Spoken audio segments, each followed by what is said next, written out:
నమస్కారం గురుగారు. శ్రీ గురుభ్యో నమః. ప్రారంభిద్దామా?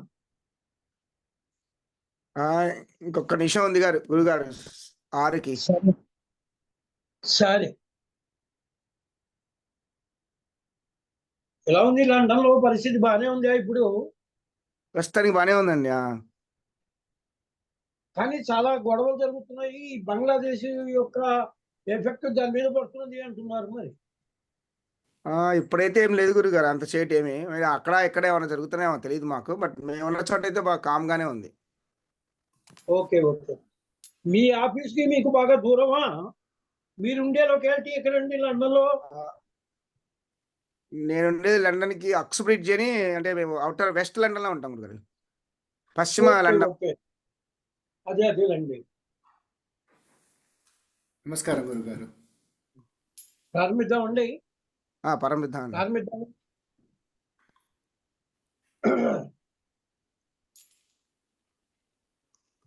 ఓం గణానాం త్వా గణపతిం హవామహే కవిం కవీనాముపమశ్రవస్తమం జ్యేష్ఠరాజం బ్రహ్మణాం బ్రహ్మణస్పత ఆనశృణ్వన్నోతిభిः సీద సాదనం. చెప్పేసి ఓం గణానాం త్వా గణపతిం హవామహే కవిం కవీనాముపమశ్రవస్తవం జ్యేష్ఠరాజం బ్రహ్మణాం బ్రహ్మణస్పత ఆనశృణ్వన్నోతిభిः సేదసాదనం. ప్రణో దేవీ సరస్వతీ వాజేభిర్వాజినీవతి ధీనామవిత్రియవతు. శ్రీమహాగణాధిపతయే నమః. శ్రీమహాసరస్వత్యై నమః. శ్రీగురుభ్యో నమః. హరి ఓం. ఓగు స్వస్తి భవంతో ఓ బ్రువంతో ఓగు స్వస్తి. ఓగు స్వస్తి భవంతో బ్రువంతు. ఓగు స్వస్తి. ఓగు స్వస్తి భవంతో బ్రువంతు. ఓగు స్వస్తి. మంత్రి ఏవం త్రిః ఏవం త్రిః. దధ్యామస్తోమం సనుయామ వాచ్యమానో మంత్రం. ృధ్యామస్తోమం సనుయామ వాచమానో మంత్రం. ృధ్యామస్తోమం సనుయామ వాచమానో మంత్రం. రథే హోపయాతం సరథేహోపయాతం. సరథేహోపయాతం. యశో న పక్వం మధుగోష్వంతర భూతాంశో. యశో న పక్వం మధుగోష్మంతర భూతాంశో. యశో న పక్వం మధుగోష్మంతర. గురుగారు అంతరాగా దీర్ఘస్థిత ఉందండి. తరా దీర్ఘం ఉందండి. మధుగోష్వంతర భూతాంశో అశ్వినో కామమప్రాహ భూతాంశో అశ్వినో కామమప్రాహ. యశో న పక్వం మధుగోష్వంతర భూతాంశో అశ్వినోః కామమప్రాహ. యశో న పక్వం మధుగోష్వంతర భూతాంశో అశ్వినోః కామమప్రాహ. సర్వామృద్ధి మృద్ధునుయామితి తం వై తైజసైవ పురస్తాత్. సర్వామృద్ధిమృధ్నుయామిది తం వై తేజసైవ పురస్తాత్. సర్వామృద్ధిమృధ్నుయామిది తం వై తేజసైవ పురస్తాత్. పర్యభవచ్ఛందోభిః మధ్యతోక్షరైరుపరిష్టాత్. పర్యభవచ్ఛందోభిః మధ్యతోక్షరైరుపరిష్టాత్. పర్యభవచ్ఛందోభిః మధ్యతోక్షరైరుపరిష్టాత్. గాయత్ర్యా సర్వతో ద్వాదశాం పరిభూయ. గాయత్ర్యా సర్వతో ద్వాదశాహం పరిభూయ. గాయత్ర్యా సర్వతో ద్వాదశాహం పరిభూయ. सर्वामृद्धिमाप्नोत् सर्वामृद्धिमृद्धुनोति य एवं वेद सर्वामृद्धिमार्ध्नोत् सर्वामृद्धिमृध्नोति य एवं वेद सर्वामृद्धिमार्ध्नोत् सर्वामृद्धिमृध्नोति य एवं वेद रथ्यास्महव्यैर्नमसोपसद्या रथ्यास्म हव्यैर्नमसोपसद्या रथ्यास्म हव्यैर्नमसोपसद्या मित्रं देवं मित्रधेयन्नो अस्तु मित्रं देवं मित्रधेयन्नो अस्तु मित्रं देवं मित्रधेयन्नो अस्तु अनुराधानु हविषा वर्धयन्तः अनुराधान् हविषा वर्धयन्तः अनुराधान् हविषा वर्धयन्तः शतं जीवेम शरदः सवीराः शतं जीवेम शरदः सवीराः शतं जीवेम शरदः सवीराः त्रीणि त्रीणि वै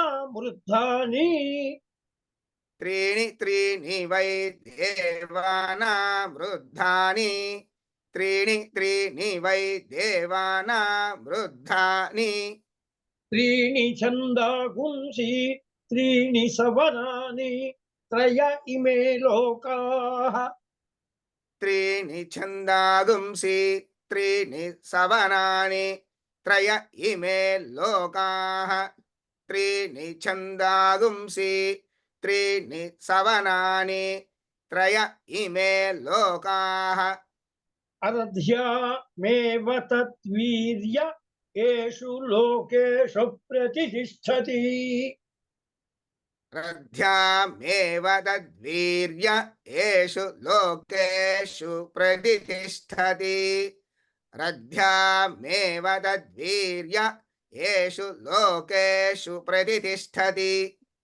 నెక్స్ట్ మీరే చెబుతారా ఎవరైనా వస్తారా yes ఇవ్వచ్చు గారు ఆ, అనిల్ గారు చెప్తారండి నెక్స్ట్. చెప్పండి ఎవరు చెప్పినా సరే వామ శ్రీ దక్షిణ గురుభ్యో హస్తాభ్యాం దక్షిణోత్తర కలశౌ యుగపత్ గృహీత్వా वामदक्षिणाहस्ताभ्यां दक्षिणोत्तरकलशौ युगपद्गृहीत्वा యుగపత్ గృహీత్వా युगपद्गृहीत्वा युगपद्गृहीत्वा वामदक्षिणहस्ताभ्यां दक्षिणोत्तरकलशौ युगपद्गृहीत्वा ఓం వృద్ధిం భవంతో అబ్రువంతు ఓం రుధ్యతాం వృద్ధిః సమృద్ధి ॐ वृद्धिं भवन्तो ब्रुवन्तु ॐ रुध्यतां वृद्धिसमृद्धिः ॐ वृद्धिं भवन्तो ब्रुवन्तु ॐ रुध्यत्यां वृद्धि समृद्धिः రుధ్యతాం వృద్ధిః సమృద్ధి సాకింద సావత్తు రుధ్యతాం వృద్ధిః సమృద్ధి ॐ रुध्यता समृद्धिः समृद्धिः ॐ रुध्यता समृद्धिः समृद्धिः రుధ్యతాం వృద్ధిః సమృద్ధి రుధ్యతాం వృద్ధిః సమృద్ధి రుధ్యతాం వృద్ధిః సమృద్ధి ॐ रुध्यतां वृद्धिः समृद्धिः ॐ रुध्यतां वृद्धिः समृद्धिः ముఖ సమముద్ధృత్య मुखसममृद्युत्य నువ్వు అంటున్నారు ముఖ సమముద్ధృత్య ము ముఖ- అంటే ముఖ సమం ఉద్ధృత్య కలిపితే ముఖ సమముద్ధృత్య मुखसममृद्युत्य నువ్వు లేదండి మురువు లేదండి. అంటున్నారు ముఖ సమముద్ధృత్య ముఖ సమముద్ధృత్య ముద్ధృ मुखसममृद्युत्य మృ లేదండి ముద్ధృత్య ముద్ధృత్య धृत्य मुद्धृत्य అది ముఖసమమృద్యుత్య మృ లేదు మా కింద మృ అరుగ్గానే అంటున్నాను. ఓకే, ఆ, అర్థమైంది. ముఖసమముద్ధృత్య, ముఖసమముద్ధృత్య ముఖసమముద్ధృత్య స్వస్తి పుణ్యాః సమృద్ధిరస్తు. స్వస్తి పుణ్యాః సమృద్ధిరస్తు. స్వస్తి పుణ్యాః సమృద్ధిరస్తు. శత సంపూర్ణమస్తు. గోత్రాభివృద్ధిరస్తు. వర్షశత సంపూర్ణమస్తు. వర్షశత సంపూర్ణమస్తు. గోత్రాభివృద్ధిరస్తు. వర్షశత సంపూర్ణమస్తు. గోత్రాభివృద్ధిరస్తు. శాంతి పుష్టిస్తుష్టిశ్చాస్తు. శాంతిః పుష్టిస్తుష్టిశ్చాస్తు. శాంతిః పుష్టిస్తుష్టిశ్చాస్తు. శుభగుం శుభమస్తు. శుభం శుభం శుభగుం శుభమస్తు. శుభగుం శుభమస్తు. శుభగుం శుభమస్తు. పునరపి గోబ్రాహ్మణేభ్యః శుభం భవతు. పునరపి గోబ్రాహ్మణేభ్యః శుభం భవతు. పునరపి గోబ్రాహ్మణేభ్యః శుభం భవతు.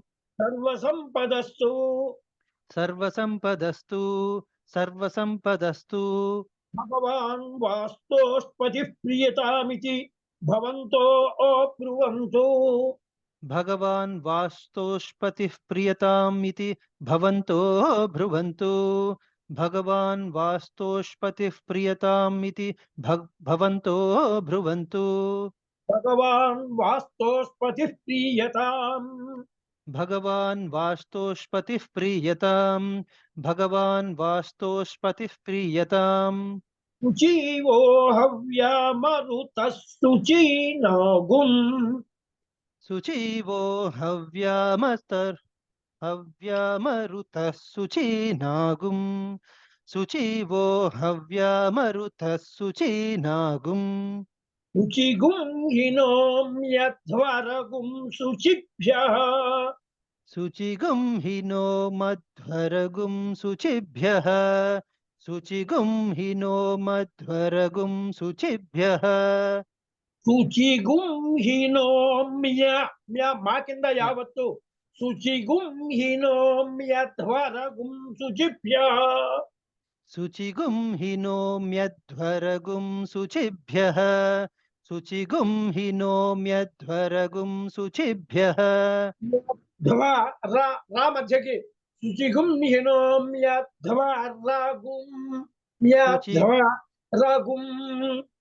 శుచిగుం హినోమ్యధ్వరగుం శుచిభ్యః. శుచిగుం హినోమ్యధ్వరగుం శుచిభ్యః. ఋతేన సత్యమృతసాపయన్. ఋతేన సత్యమృతసాపయన్. ఋతేన సత్యమృతసాపయన్. శుచి జన్మానః శుచయః పావకాః. శుచి జన్మానః శుచయః పావకాః. శుచి జన్మానః శుచయః పావకాః. అగ్నిః శుచివ్రతతమః శుచిర్విప్రః శుచిః కవిః. అగ్నిః శుచివ్రతతమః శుచిర్విప్రః శుచిః కవిః. అగ్నిః శుచిర్వ్రతతమః శుచిర్విప్రః శుచిః కవిః. అని చెప్పండి. అగ్నిః శుచివ్రతతమః శుచిర్విప్రః శుచిః కవిః. శుచిరోచత ఆహుతః. శుచిరోచత ఆహుతః. శుచిరోచత ఆహుతః. ఉదగ్నే శుచయస్తవ శుక్రాభ్రాజంత ఈరతే. ఉదగ్నే శుచయస్తవ శుక్రాభ్రాజంత ఈరతే. ఉదగ్నే శుచయస్తవ శుక్రాభ్రాజంత ఈరతే. అవజ్యోతిగుష్యర్చయః. తవ జ్యోతిగుస్యర్చయః. తవ జ్యోతిగుస్యర్చయః. చెప్పింది తప్పేం లేదు కానీ ఇంకా బాగా ఉండాలి అంటే తవ ज्योतिगुह्यर्चयः तव ज्योतिगस्यर्चयः तव अभि ज्योतिगस्यर्चयः एतोन्विन्द्रं स्तवाम शुद्धं शुद्धेन साम्ना एतोन्विन्द्रं स्तवाम शुद्धं शुद्धेन साम्ना एतोन्विन्द्रं स्तवाम शुद्धं शुद्धेन साम्ना शुद्धैरुक्तैर्वा वृद्ध्वांसं शुद्धैर्रुग्धैर्वा रुध्वांसं शुद्धैर्रुग्धैर्वा रुध्वांस्वं शुद्ध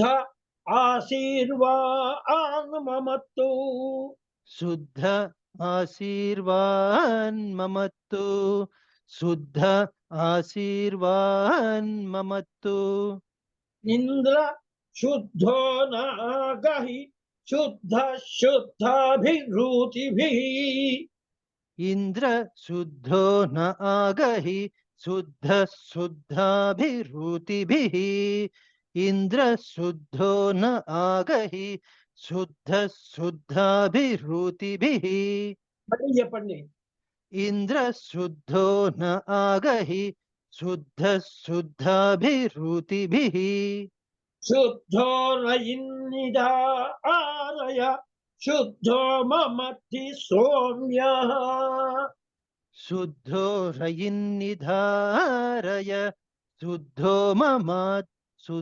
ममद्धि सौम्यः सौम्यः మధ్యకి सौम्यः సౌమ్యः అంటే పైకి వెళ్తున్నది పైకి వెళ్ళిపోతుంది. సౌమ్యः అలాగే ఆ, शुद्धं शुद्धो रयिं शुद्धो रयिं निधारय शुद्धो ममति सौम्यः शुद्धो रयिं निधारय शुद्धो ममद्धि सौम्यः ఆ, शुद्धो रयिं निधारय शुद्धो ममद्धि सौम्यः ఆ, ఇంద్ర శుద్ధో హినో రయిం శుద్ధో రత్న నిధాసుజే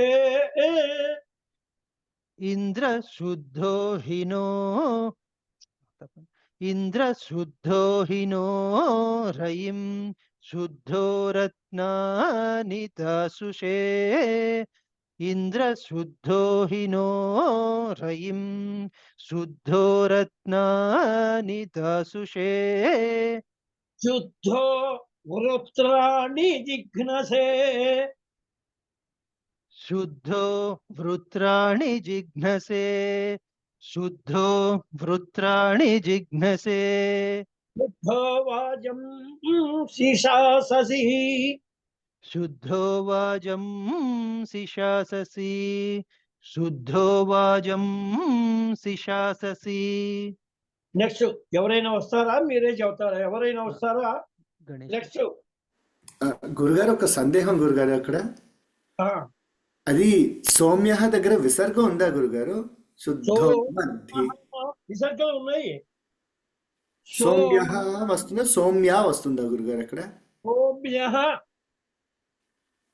సౌమ్య కదా గురుగారు అలాగే గురుగారు విసర్గలు ఉన్నాయి అలాగే శుద్ధో శుద్ధో వృతాని అని వస్తుందా గురుగారు లేకపోతే వృత్రాణి అని వస్తుందా అక్కడ శుద్ధో మమతి సౌమ్య అంతే నెక్స్ట్ మీరు చెప్తారా అలాగే ఇంకోటి అక్కడ శుద్ధో వృత్రాణి వస్తుందా వృత్తాని అని వస్తుందా గురుగారు తా కింద రేవత్తు వృత్రాణి జిఘ్నసే వృత్రాణి కదా అలాగే గురుగారు వృత్రాణి తా కింద రేఫా ది అలాగే గురుగారు ఆ, నెక్స్ట్ గణేష్ చెప్తారు ఆ, ఆ, బ్రాహ్మణే స్వమృత గుంహితం ब्राह्मणेश्च व्रतगं हितं బ్రాహ్మణేష్యమృతగం హితం.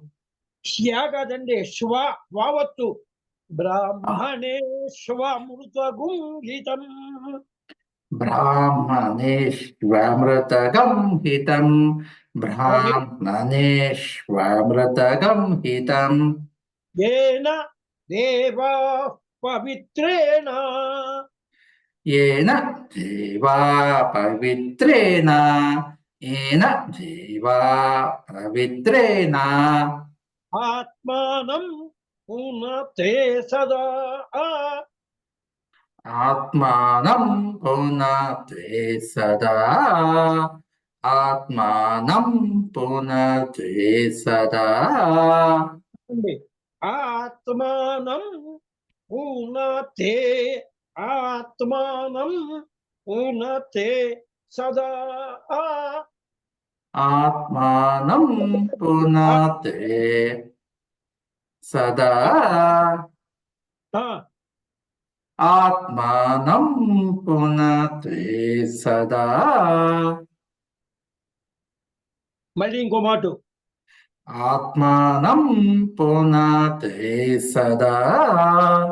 తేన సహస్రధారేణ. तेन सहस्रधारेण. तेन सहस्रधारेण.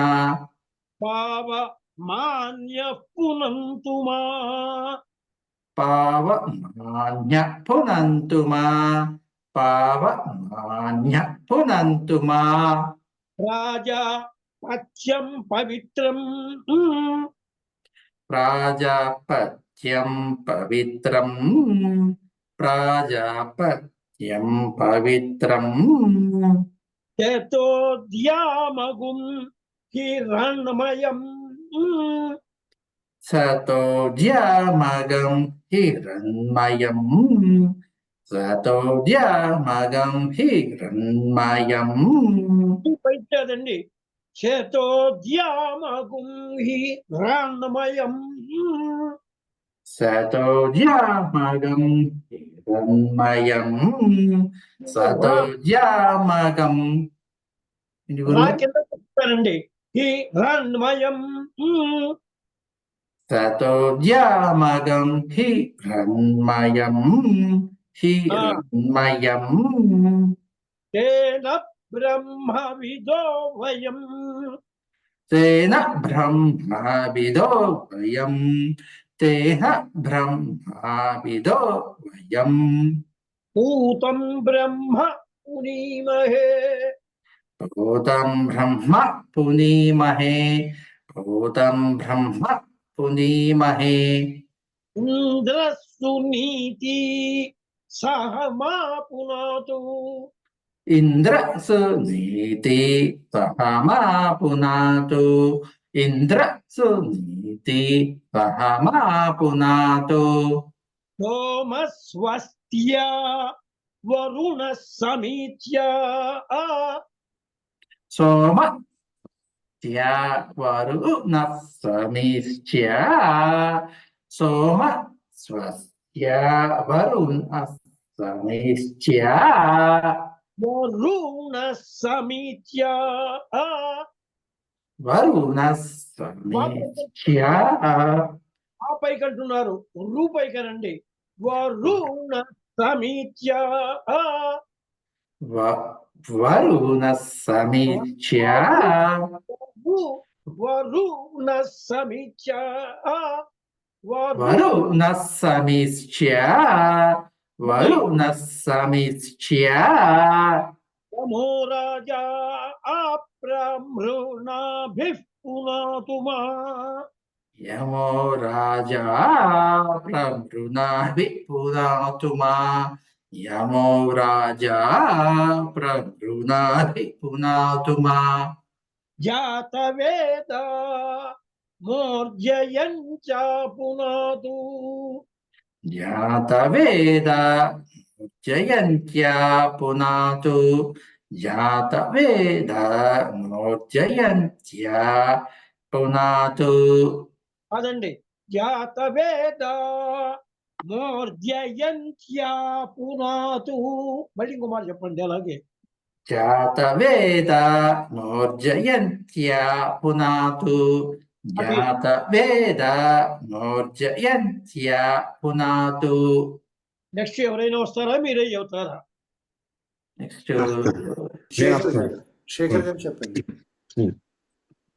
ఓం ప్రాచ్యాం దిశి దేవా ఋత్విజో మార్జయంతాం ప్రాచ్యాం దిశి దేవా ఋత్విజో మాజ్యయంతాం మార్జయంతాం అన్ని మధ్యకే మాజ్యయంతాం అంతే. మాజ్యయంతాం ప్రాచ్యాం దిశి దేవా ఋత్విజో మాజ్యయంతాం మార్జయంతాం మార్జయంతాం అంటున్నారు మీరు.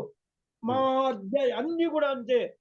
ప్రాచ్యాం దిశి దేవా ఋత్విజో మార్జయంతాం ప్రాచ్యాం దిశి దేవా ఋత్విజో మాజ్యయంతాం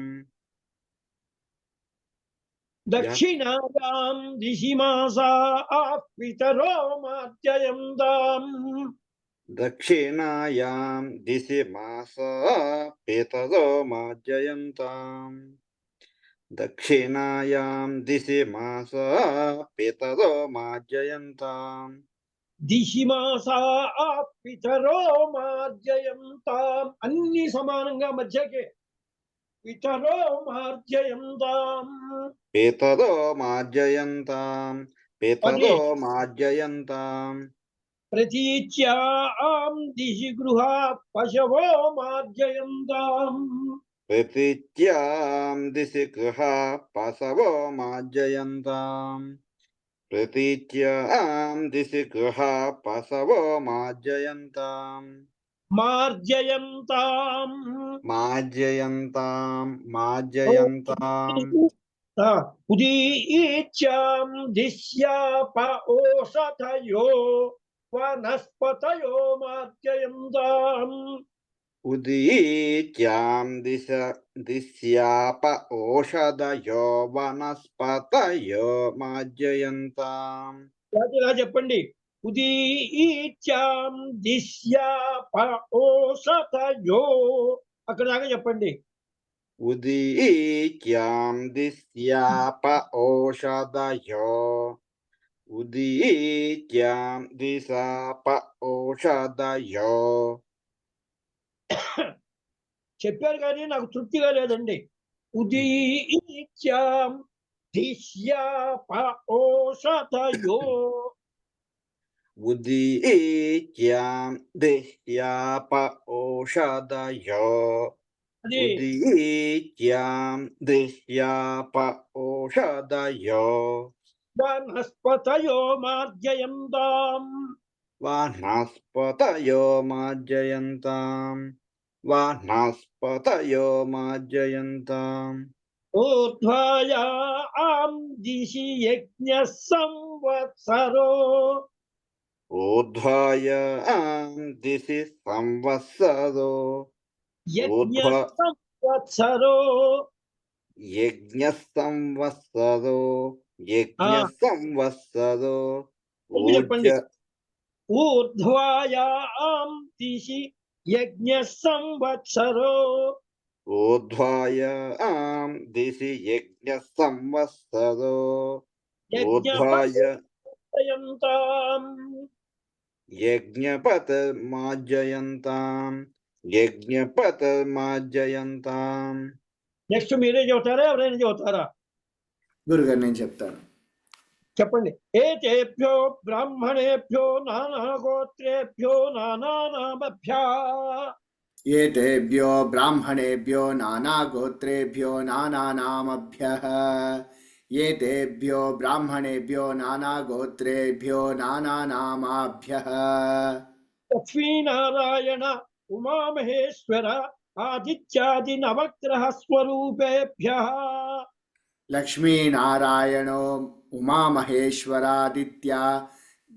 ఆదిత్యాది నవగ్రహస్వరూపేభ్యః లక్ష్మీనారాయణో ఉమామేశ్వర ఆదిత్యాది నవగ్రహస్వరూపేభ్యః స్వస్తి పుణ్యాః వాచన మంత్ర జప దక్షిణాం స్వస్తి పుణ్యాః వాచన మంత్ర జప దక్షిణాం స్వస్తి పుణ్యాః వాచన మంత్ర జప దక్షిణాం మానసోత్సాహ పరిమిత హిరణ్యం తుభ్యమహం సంప్రదదే నమః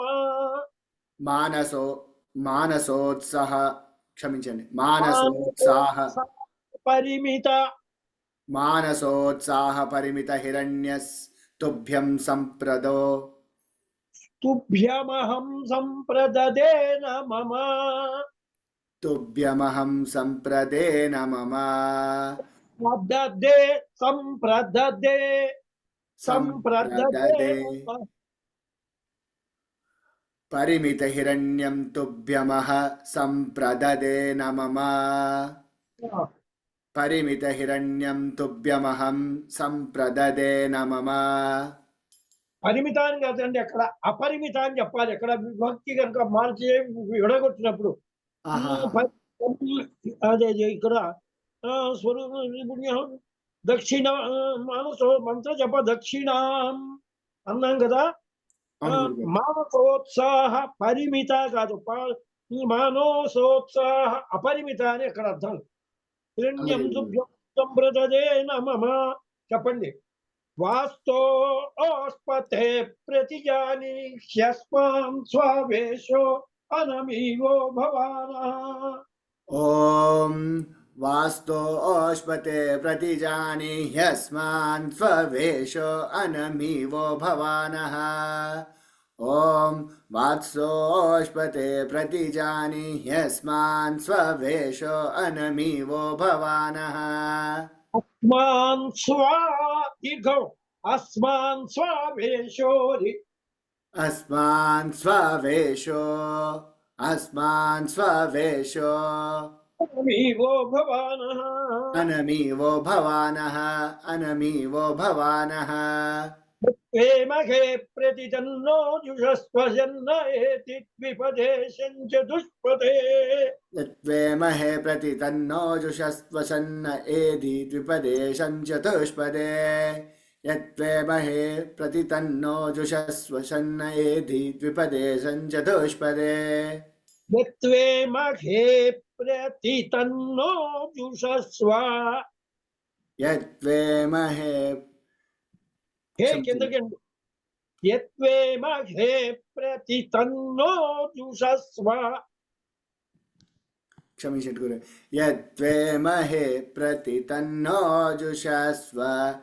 యత్వేమహే ప్రతితన్నో జుషస్వ షన్న ఏది ద్విపదే. షన్న ఏది ద్విపదే చతుష్పదే.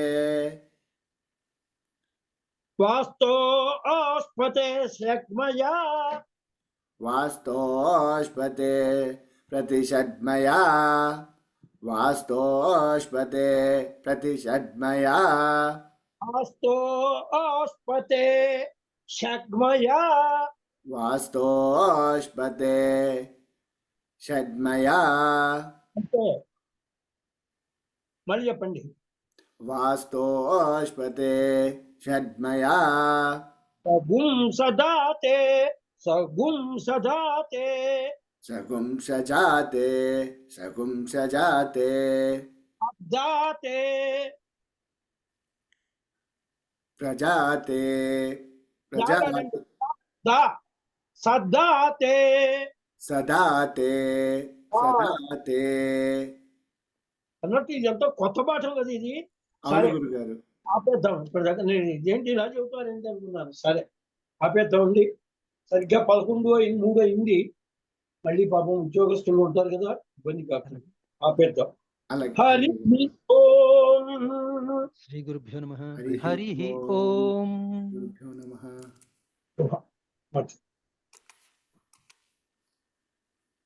ఉంటానండి ఇంకా. హలో గురుగారు.